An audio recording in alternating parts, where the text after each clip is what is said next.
Chapter number 1, NCERT chapter number 1,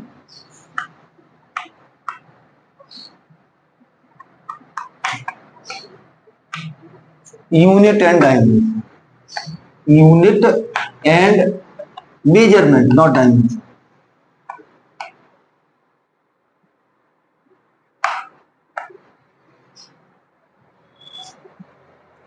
दो word है इसमें, यूनिट एंड मेजरमेंट। यूनिट क्या होता है? यूनिट का मतलब है किसी भी एक क्वांटिटी को मेजर करने के लिए जो सबसे छोटी उसी तरह की रेफरेंस क्वांटिटी, उसे अपन यूनिट कहते हैं। कैसे? मान लीजिए हमें इस ब्लैक बोर्ड, इस ग्रीन बोर्ड की लेंथ को मेजर करना है, तो लेंथ को मेजर करने के लिए हम क्या करेंगे, एक कोई भी एक इंस्ट्रूमेंट उठा लेंगे, कुछ भी चीज, मान लीजिए चौक का टुकड़ा है, इस चौक के टुकड़ों को अगर हम इसके इस तरीके से फोल्ड करके उस कॉर्नर तक ले जाएं और इसकी काउंटिंग कर लें, तो इसको पूरा अगर कोई पूछे कि इसका मेजरमेंट कितना है, तो आप ये बताएंगे मान लीजिए यहां से वहां तक 30 टाइम्स चौक रोल हो गई, तो हम कहेंगे 30 चौक्स के इक्वल है। अगर हमने इसकी ये आपका थंब है, थंब से इसको ऐसे मेजर किया, तो हम जब पूरा मेजरमेंट बताएंगे इतने थंब है। तो जो चीज हम पीछे से जोड़ रहे हैं कितना है वो, तो उसको अपन क्या बोलेंगे, उससे उसका यूनिट बोलेंगे। क्योंकि अगर ये लेंथ है तो लेंथ के टाइप का ही हमें कोई चीज देना होगा जिससे हम बता पाएंगे इतने पेन के कैप है, पेन का कैप ले लिया, तो पेन के कैप से अगर हम मेजर करें तो अपन करेंगे कितना पेन कैप है, मान लिया 50 है। फिर पूरे पेन से मेजर करें तो पता लगा वो 10 निकला, और जब 10 निकला तो फिर अब तो अपन क्या कहेंगे कि ये लेंथ 10 पेन है। तो हमने किससे मेजर किया? उस पेन से, उस कैप से, इस चौक से। तो वो जो जो अपने जितने भी अपन ने ये सब चीजें ली हैं, ये सब लंबाई में है, लेंथ में ही है। तो इसलिए जो यूनिट है, यूनिट को अपन बोलते हैं, जो अभी मैंने कहा था कि यूनिट इज ए, या ऐसा लिखिए, a standard reference point, reference of same kind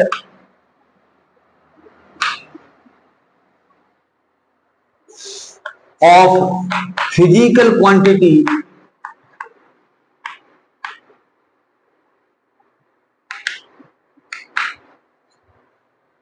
which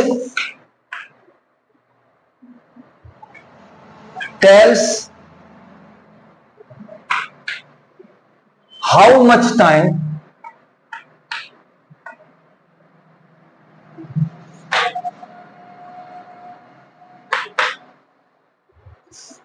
quantity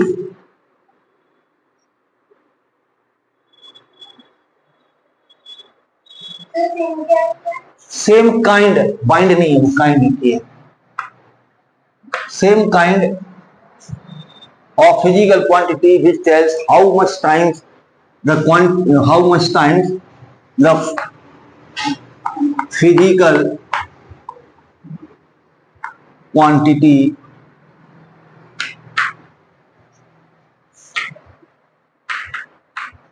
how much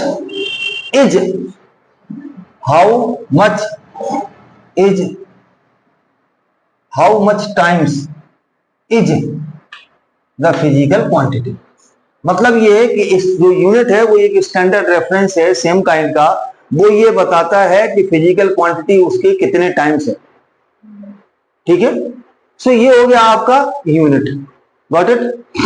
अब एक चीज और बतानी है, क्या अब इसमें बड़ा है फिजिकल क्वांटिटी। तो फिजिकल क्वांटिटी क्या होता है? What is physical quantity? So physical quantity, the quantity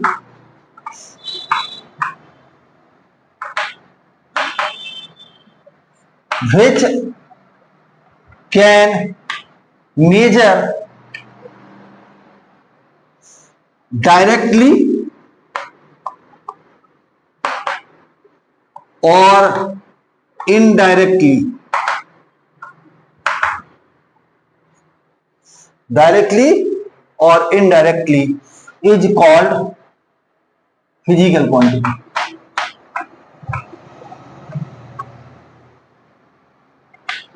ऐसी क्वांटिटी जिनको डायरेक्ट और इनडायरेक्ट मेजर कर सकें वो फिजिकल क्वांटिटी कहलाती है।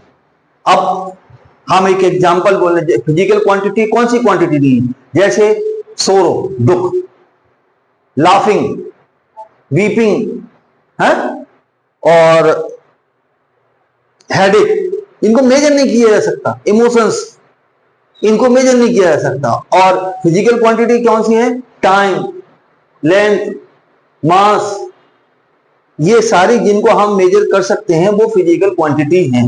क्लियर? अब आप देखिए ये हो गया। अब मेजरमेंट जो है इसी में हम आगे लिख देते हैं, ये थोड़ा प्रोसेस इसको थोड़ा बाद में बताना था, लेकिन अब मेजरमेंट देखिए।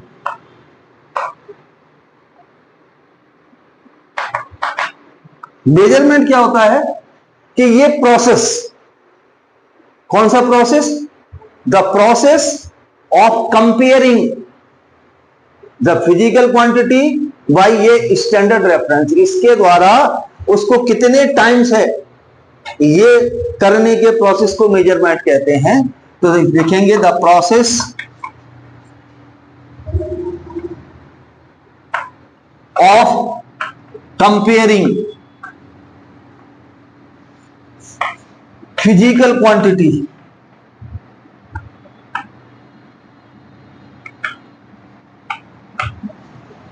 बाय स्टैंडर्ड रेफरेंस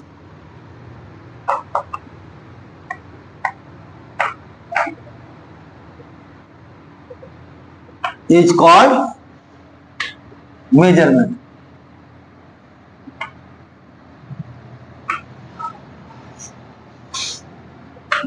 ये आपका मेजरमेंट हो गया। अब जो फिजिकल क्वांटिटी है, ये फिजिकल क्वांटिटी है, ये दो तरीके की फिजिकल क्वांटिटी पॉसिबल है। एक तो वो जो डायरेक्ट नापी जा सकती है, the quantity which can be measure directly, ऐसी क्वांटिटी जिनको डायरेक्ट मेजर किया जा सकता है, that is called base quantity और फंडामेंटल क्वांटिटी, जो एक दूसरे पे डिपेंड नहीं करती। जैसे लेंथ और टाइम, अगर हम एक वॉच के सेकंड हैंड या मिनट हैंड की लेंथ बढ़ा दें तो टाइम 1 सेकेंड या 1 मिनट का जो पीरियड है वो बदल नहीं जाएगा, एक दूसरे पे डिपेंड नहीं करती। मास लेंथ पे डिपेंड नहीं करता, ठीक है, लेंथ टाइम पे डिपेंड नहीं करती। तो ऐसी जितनी भी क्वांटिटी हैं वो आपकी फंडामेंटल और बेस क्वांटिटी कहलाती हैं। ठीक है, सो अपन अब इसमें लिखेंगे type of physical quantity, types of physical quantity.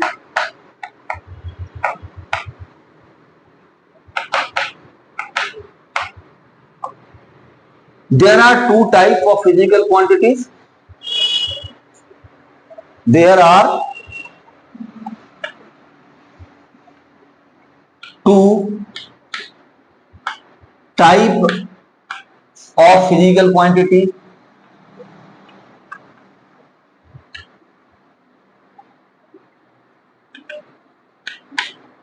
Number one, fundamental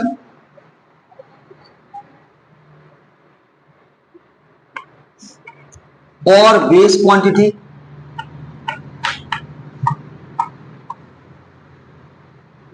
ये क्वांटिटी का मतलब physical quantity.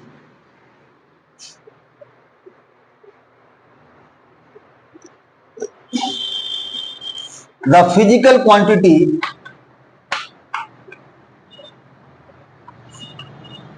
quantities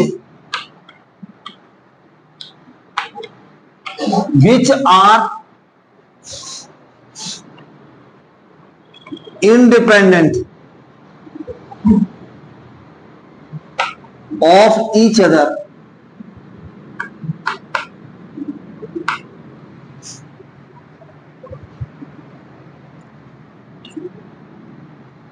are called fundamental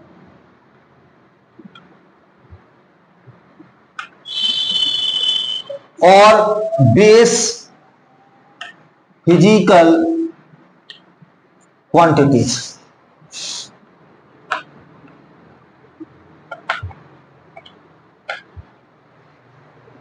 ये जो फंडामेंटल क्वांटिटी हैं, these are independent to each other, एक दूसरे पे डिपेंड नहीं करती है, आर कॉल्ड फंडामेंटल और बेस क्वांटिटी।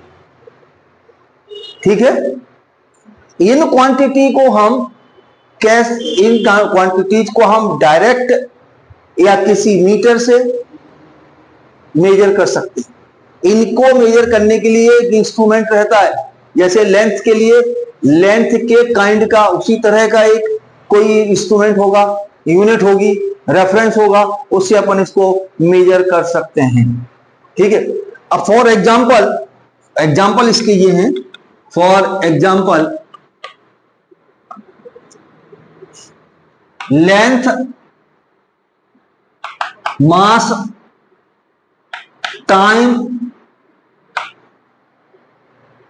लेंथ, मास, time, electric current,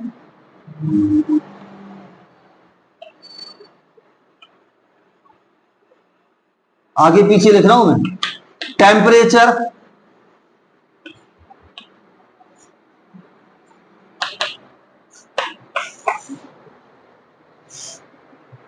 luminous intensity,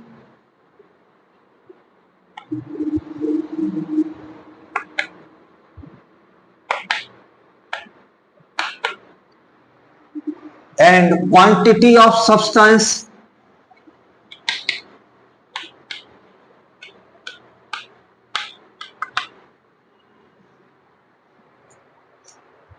कितनी है देखो फंडामेंटल क्वांटिटी, 1 2 3 4 5 6 और 7, there are 7 fundamental quantities. Intensity, luminous intensity जो होती है वो होती है किसी भी, ये सपोज करिए दिस इज ट्यूबलाइट, इससे जो लाइट आ रही है और एक दूसरी तरफ ये बल्ब की लाइट आ रही है, तो ये ल्यूमिनस इंटेंसिटी का मतलब चमक का, उसका जो शाइनिंग है उसकी कितनी इंटेंसिटी, कितना इंटेंस है।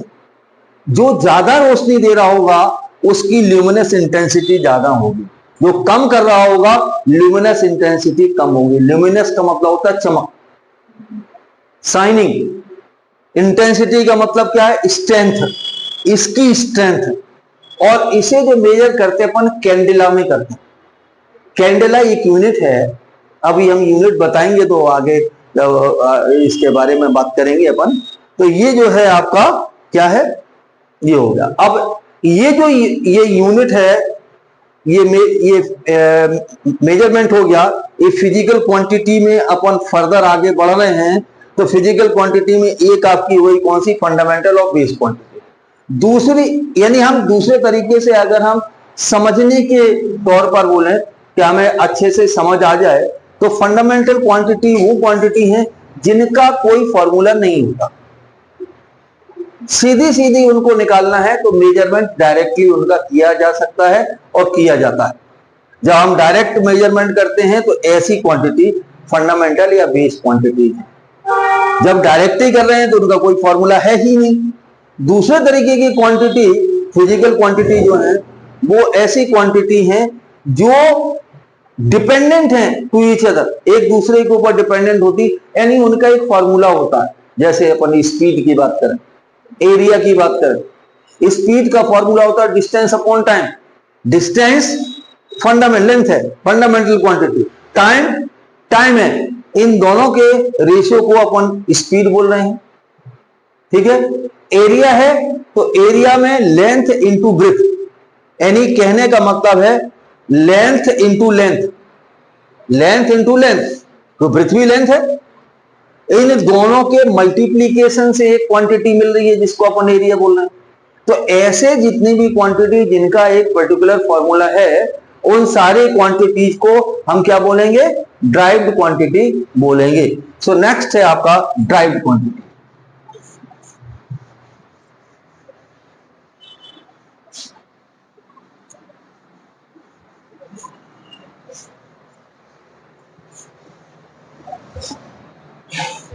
नेक्स्ट है आपका drive physical quantity.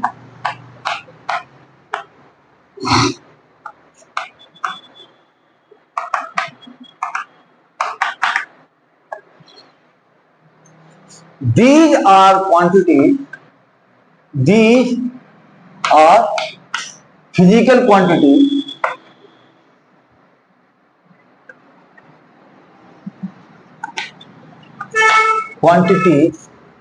which can be expressed in term of fundamental और base physical quantities.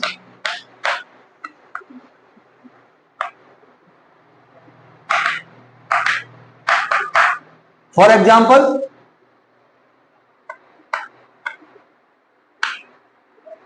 Speed, area, volume, velocity etcetera, ये आपकी कौन सी क्वांटिटीज हैं? These are the derived quantities. Derived quantity का मतलब है कि वो क्वांटिटी जो फंडामेंटल क्वांटिटी के फॉर्म में एक्सप्रेस की जा सके। जैसे स्पीड है, स्पीड को हम कैसे लिखेंगे? Distance upon time. ये फंडामेंटल क्वांटिटी, ये फंडामेंटल क्वांटिटी, इसको फंडामेंटल क्वांटिटी के फॉर्म में लिखा जा सकता, वो क्वांटिटी आपकी ड्राइव क्वांटिटी। एरिया, एरिया में क्या होगा? L इंटू बी, ये भी है ये भी, दोनों लीनियर मेजरमेंट है। तीसरा क्या है? वॉल्यूम। तो वॉल्यूम में क्या होता है? मान लीजिए हम क्यूब का वॉल्यूम ले लें या ऐसे ही ले लें क्यूबाइड का, एल बी इंटू एच, ये भी लेंथ है, ये भी लेंथ है, ये भी लेंथ। फंडामेंटल में कर पा रहे हैं? फिर अपन ने क्या किया है? ये जो एरिया दे दिया, वॉल्यूम दे दिया, वेलोसिटी दे दिया, तो अब आप समझ लो कि ये जो आपकी ड्राइव क्वांटिटी जो किसके फॉर्मेट कर रहे हैं अपन? फंडामेंटल क्वांटिटी में एक्सप्रेस। तो ये होगा ये आपकी ड्राइव क्वांटिटी। समझ आ गया? अब तक हमने क्या बताया? एक बताया हमने यूनिट बताया, मेजरमेंट बताया, फिजिकल क्वांटिटी क्या होता है ये बताया, fundamental quantity, fundamental physical quantity और derived physical quantity. Fundamental quantities वो हैं कि जो एक दूसरे के ऊपर डिपेंड नहीं करती। फिर से ये दोनों जो फंडामेंटल क्वांटिटी हैं वो एक दूसरे पर डिपेंड नहीं करती। एक अलग से है बिल्कुल और दूसरा बिल्कुल अलग है। और ड्राइव क्वांटिटी को क्या करते हैं अपन? फंडामेंटल क्वांटिटी के फॉर्म में लिख सकते हैं या लिखते हैं। तो ये हो गई आपकी ड्राइव फिजिकल क्वांटिटी। क्लियर? समझ आ गई बात?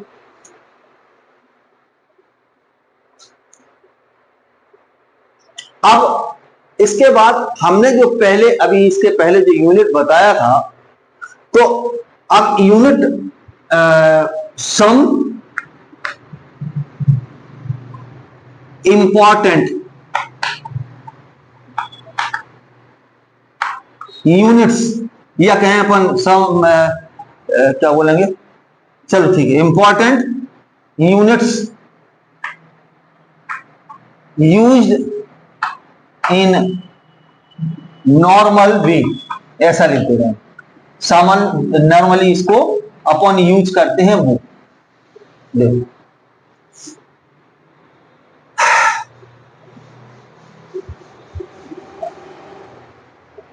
कन्वर्जन, क्या इसको ऐसा ना करके हम लिख रहे हैं कन्वर्जन। यूनिट हो गए, चलो अब इसको छोड़ देते हैं, अभी आगे बताएंगे। हम आगे लिख रहे हैं system of units. There are, अभी जो सिस्टम ऑफ यूनिट, सिस्टम का मतलब क्या होता है?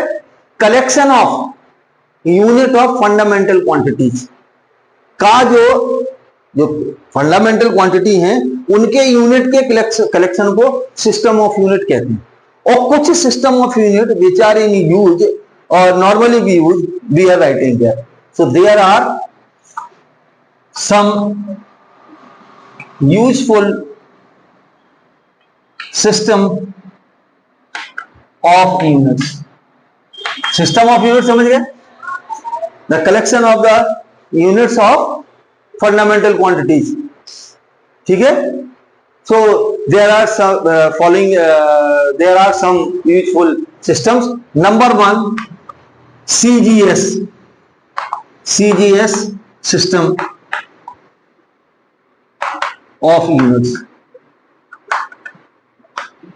ये क्या होता है भाई? ऐसा यूनिट, ऐसा सिस्टम ऑफ यूनिट जिसमें लेंथ को सेंटीमीटर में, मास को ग्राम में और टाइम को सेकंड में मेजर करें, उसे सीजीएस सिस्टम कहते हैं. The system of unit, the system of unit in which length is measured in centimeter,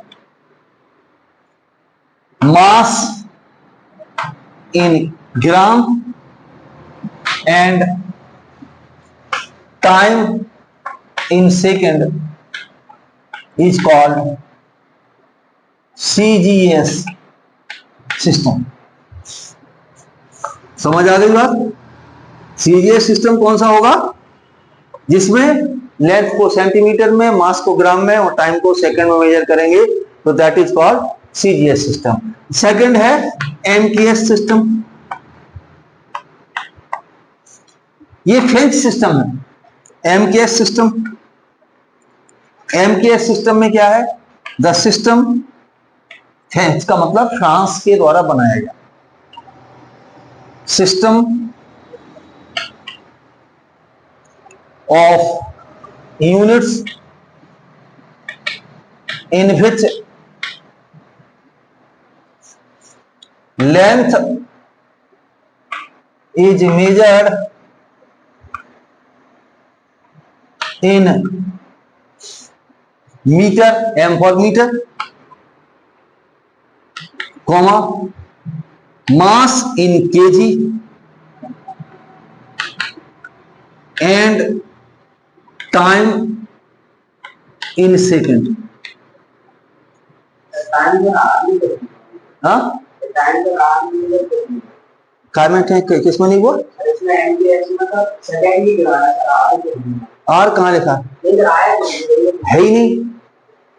आएगा कहां से जब उसका नाम ही एमकेएस है और ये क्या है? एब्रीविएशन, छोटे पार्ट में. किसके? क्वांटिटीज के यूनिट. मीटर लेंथ का, के किलोग्राम के लिए, एस सेकंड के लिए. तो ये हो गया is called is in second is called MKS system.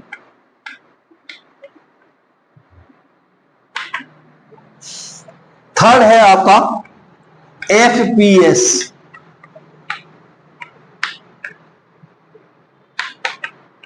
It is a British system. British है, it is a British system. So the system आप उसमें अलग से नोट कर सकते हो. It is a British system और बोथ आर द क्या है?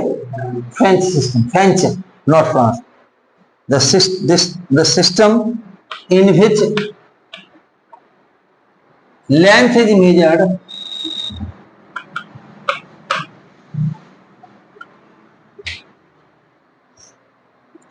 in foot,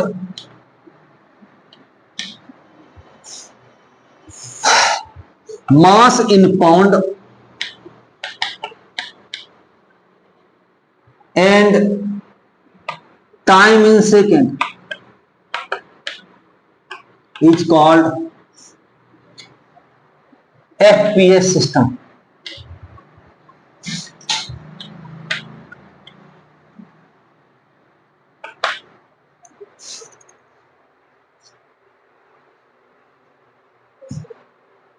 ये सिस्टम नॉर्मली यूज में थे, और भी थे, लेकिन बहुत सारे ऐसे सिस्टम थे जो या तो बहुत छोटे होते थे या बहुत बड़े होते थे या इस तरीके से होते थे कि एक दूसरे सिस्टम में एक क्वांटिटी को दूसरे सिस्टम में क्वांटिटी बदलने के लिए किसी तरह का कन्वर्जन फैक्टर नहीं था। यानी कुछ मल्टीप्लाई कर दो तो मीटर सेंटीमीटर में बदल जाए, सेंटीमीटर मीटर में चेंज हो जाए, जैसा इसमें है वैसा उनमें नहीं था। इस वजह से वो गिव अप कर दिए गए, छोड़ दिए गए। In most of cases, the MKS system is useful. क्यों यूजफुल है कि सीजीएस सिस्टम में कुछ ऐसी क्वांटिटी हैं जिनका यूनिट, जिस यूनिट में अपन मेजर करें, जो स्टैंडर्ड रेफरेंस है, वो इतना छोटा होता है कि इसका फिजिकल सिग्निफिकेंस नहीं होता कोई। जैसे मान लो एनर्जी है, एनर्जी को अगर हम अर्ग में नापें, अर्ग एक बहुत छोटी क्वांटिटी होती है, तो अर्ग इसमें सीजीएस में एनर्जी के लिए यूनिट है, उसमें जब अपन मेजर करते हैं तो क्या होता है कि वो अनसिग्निफिकेंट होने की वजह से क्या है, एमकेएस सिस्टम को ज्यादा यूज में लाया गया। एमकेएस सिस्टम में जो आपकी यूनिट्स हैं, इसमें देखिए एक चीज और है कि जो सिस्टम ऑफ यूनिट है, ये सिस्टम ऑफ यूनिट से एक स्टैंडर्ड सिस्टम ऑफ यूनिट बनाया गया। ये international system of unit, SI unit, SI system of units, वो जो बनाया गया वो एक्सटेंशन है एमकेएस सिस्टम का। अच्छा, जो आपका एसआई सिस्टम है, एसआई सिस्टम में क्या है, ये मैट्रिक सिस्टम है एमकेएस, क्योंकि मीटर में मैट्रिक सिस्टम में कुछ फंडामेंटल क्वांटिटी और ड्राइव्ड क्वांटिटी के यूनिट्स के कलेक्शन को बनाएंगे, और जो बनेगा उसको अपन क्या कहेंगे, स्टैंडर्ड सिस्टम ऑफ यूनिट बोलते हैं, एसआई सिस्टम ऑफ यूनिट बोलते हैं। अब देखिए आप नेक्स्ट,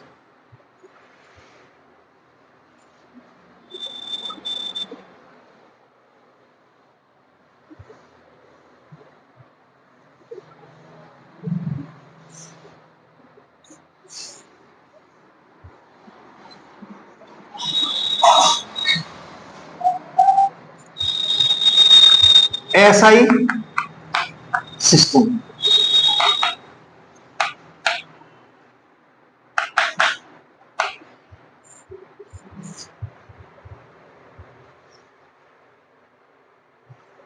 एसआई सिस्टम जो है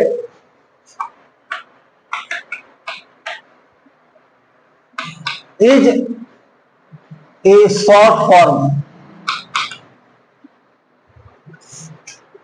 of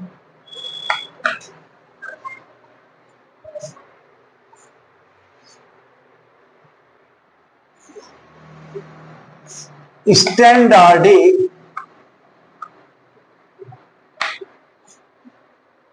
international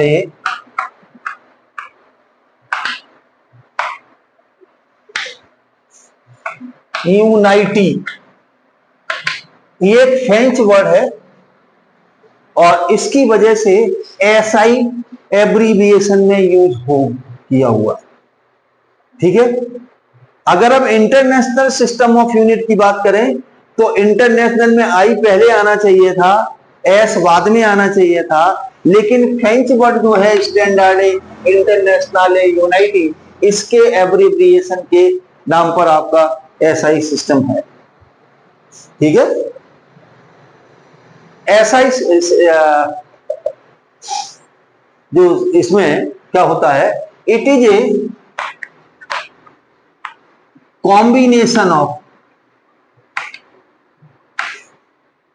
it is a extension, it is a extension of MKS system, consists of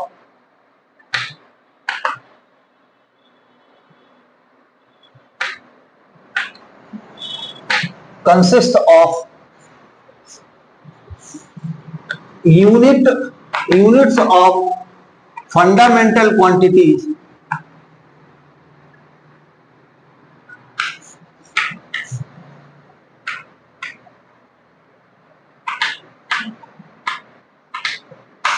and some unit of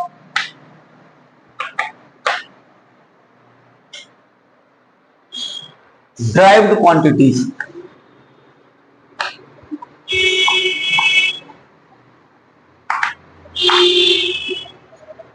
ये जो है ये जो है ये ऐसा ही सिस्टम ऑफ यूनिट ये बना हुआ है, कंसिस्ट ऑफ एक्सटेंशन है एमकेएस सिस्टम का, और विच कंसिस्ट ऑफ, विच और लिखना है, which consist of units of fundamental quantity and some derived physical quantity. किसकी फंडामेंटल क्वांटिटी और ड्राइव्ड क्वांटिटी की यूनिट्स का एक कलेक्शन होता है। ठीक है, 7 फंडामेंटल क्वांटिटी हो गई। 7 फंडामेंटल क्वांटिटीज के जो यूनिट्स हैं वो कैसे होंगे वो बता देता हूं।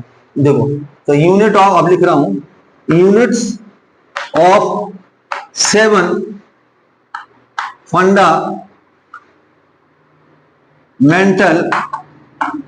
क्वांटिटीज एंड, इसमें 2 सप्लीमेंट्री और, एंड 2 सप्लीमेंट्री यूनिट्स है,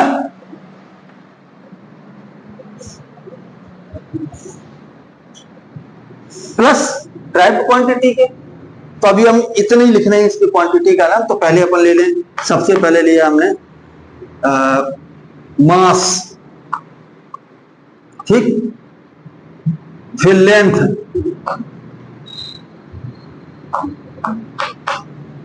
फिर टाइम, फिर टेम्परेचर, फिर इलेक्ट्रिक करंट,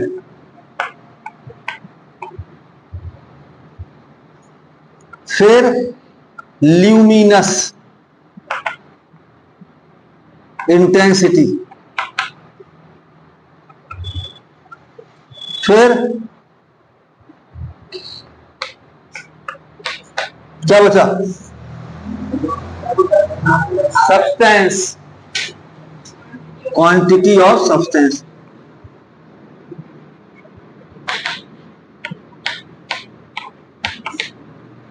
इनका जो यूनिट है वो हम यहां लिखा है। मास किसमें होता है, किलोग्राम, ठीक है। लेंथ किसमें होगा, मीटर। टाइम कितना होगा, केल्विन। टाइम में सेकंड लिखा है, क्या कर रहे हैं, उल्टा लिखा।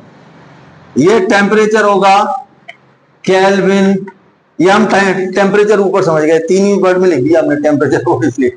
Electric current ampere, luminous intensity candela, और क्वांटिटी ऑफ सब्सटेंस मोल। ठीक है, इसको अपन जो इसका जो डिनोटेशन है, जो इसको शॉर्ट फॉर्म में लिखते हैं वो के, किलोग्राम को केजी इस तरीके से लिखते हैं। मीटर एम बनाते हैं, स्मॉल एम। सेकंड एस बनाते हैं। केल्विन को कैपिटल के लिखते हैं। एम्पियर को कैपिटल ए लिखते हैं। कैंडिला को सीडी लिखते हैं और मोल को एमओएल लिखते हैं। ठीक है, सप्लीमेंट्री जो है 2 जो हमने लिखा हुआ है वो है आपके एंगल्स। तो ये सप्लीमेंट्री जो है इसमें 1 है सॉलिड एंगल और दूसरा है प्लेन एंगल, या प्लेन पहले लिख लो, सॉलिड बाद में लिख दो, कोई दिक्कत नहीं है। सॉलिड एंगल का जो यूनिट होता है वो होता है स्टेरेडियन, स्टेरेडियन, और इसका होता है प्लेन का रेडियन। ठीक है, सॉलिड इसका स्टेरेडियन को STRAD लिखते हैं और इसको लिखते हैं आप RAD ओनली। सो ये हो गया आपके शॉर्ट फॉर्म में। सॉलिड एंगल, प्लेन एंगल, वो नीचे लिखने में थोड़ा सा दिक्कत जा रही है।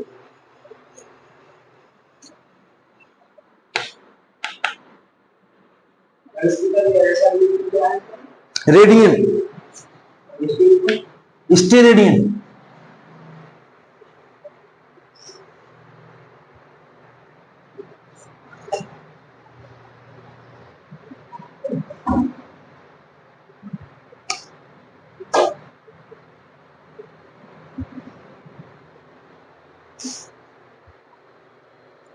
अब एक चीज और समझिए,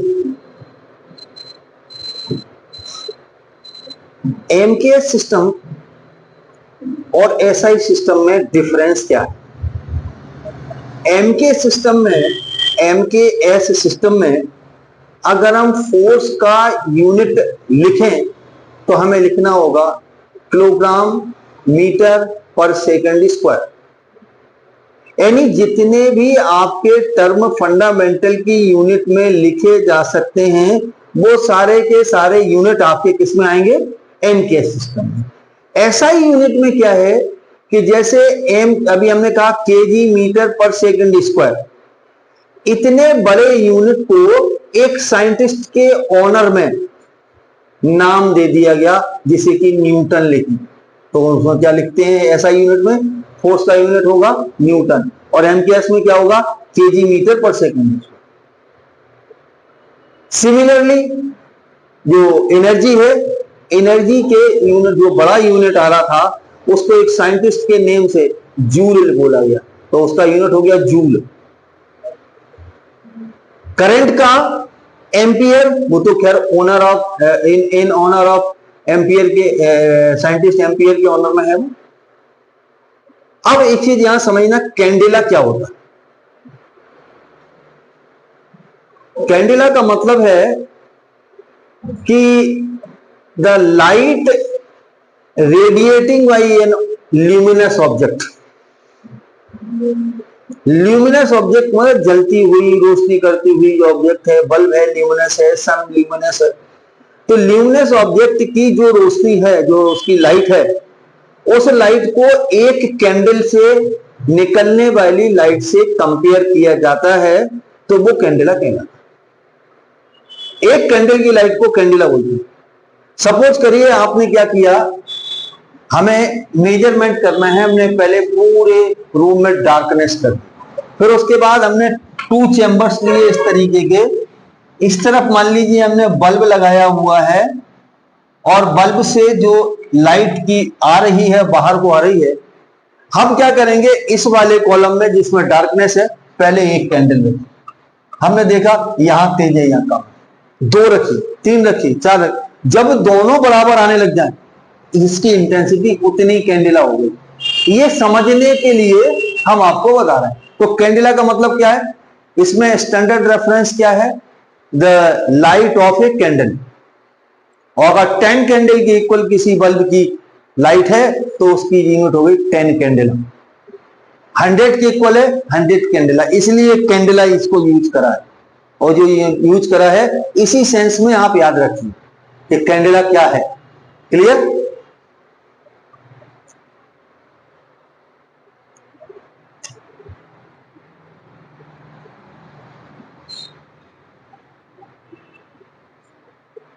अब जब आप ये पूरा समझ गए, आपको ये समझ में आ गया कि फिजिकल क्वांटिटी 2 तरीके की होती हैं, एक फंडामेंटल होती हैं और दूसरी आपकी क्या होती है? दूसरी आपकी ड्राइव क्वांटिटी होती है।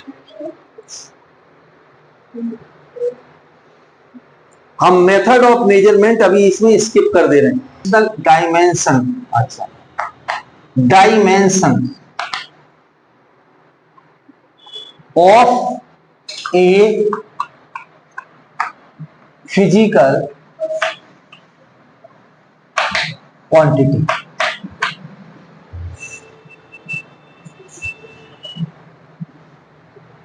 ये क्या होता है?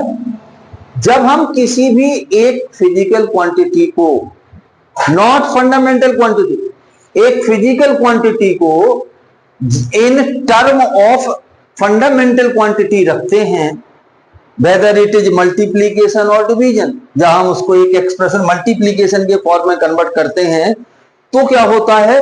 जो पावर फंडामेंटली क्वांटिटी रेज करती है उसे डायमेंशंस के सब, उसे देखो जैसे ये है आपका, मान लीजिए एग्जांपल यहां दे रहा हूं, पहले तो यहां लिख दूं, the powers raised by fundamental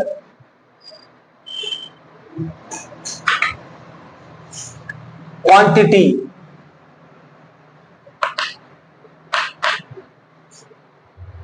when a derived physical quantity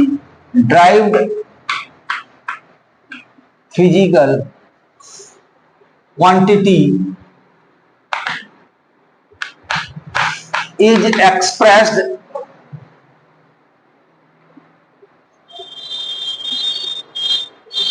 in term of base or fundamental quantity, base or fundamental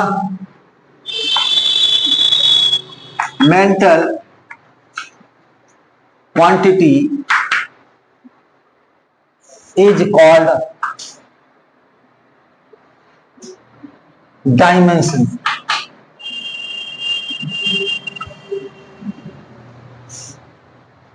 ठीक है, फॉर एग्जाम्पल पहले सुनो, power raised bye fundamental quantity, when A derived physical quantity is expressed in term of physical quantity is called dimension. Example के तौर पे देखो, मान लीजिए हमने कहा, फॉर सिंपल से एग्जाम ले लेना,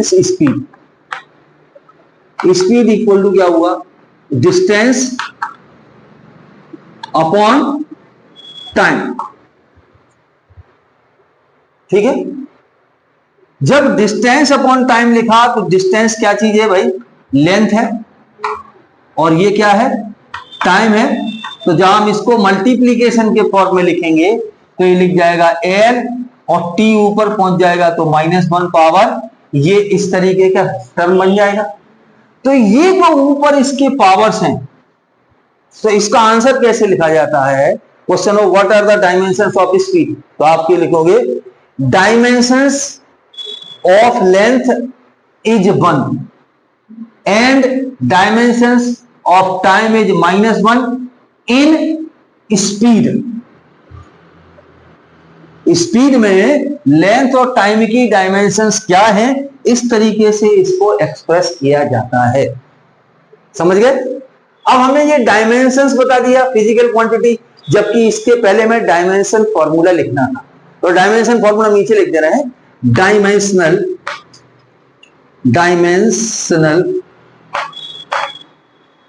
formula.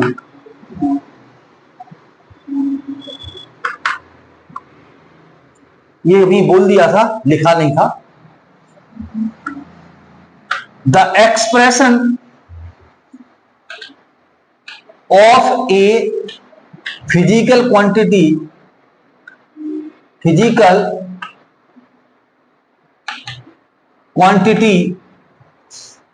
in term of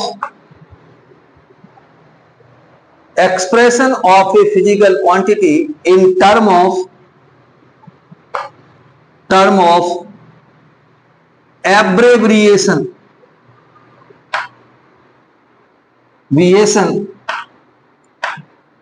of fundamental quantity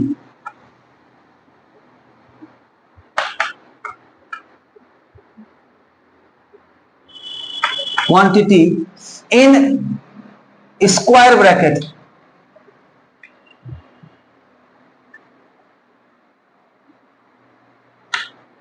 is called dimensional formula.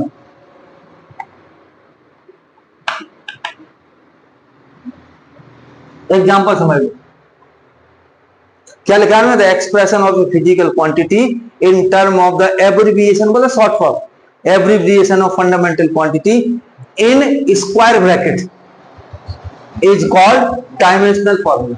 अब आप मान लीजिए मैं फोर्स लिखा देगा, फोर्स का फॉर्मूला क्या होगा, फॉर्मूले की बजाय हम क्या करें, पहले इसकी यूनिटें अगर हमें निकाल पाए किसी तरह से, तो फिर हम डायमेंशन फॉर्मूला बड़ी आसानी से निकाल पाएंगे। इसका क्या वो होता है फॉर्मूला, देखो मास इनटू एक्सेलरेशन होता है, 9th में पढ़ा हुआ, ठीक है। मास हो गया, एक्सेलरेशन क्या होता है, वेलोसिटी अपॉन टाइम, तो वेलोसिटी अपॉन टाइम हो गया।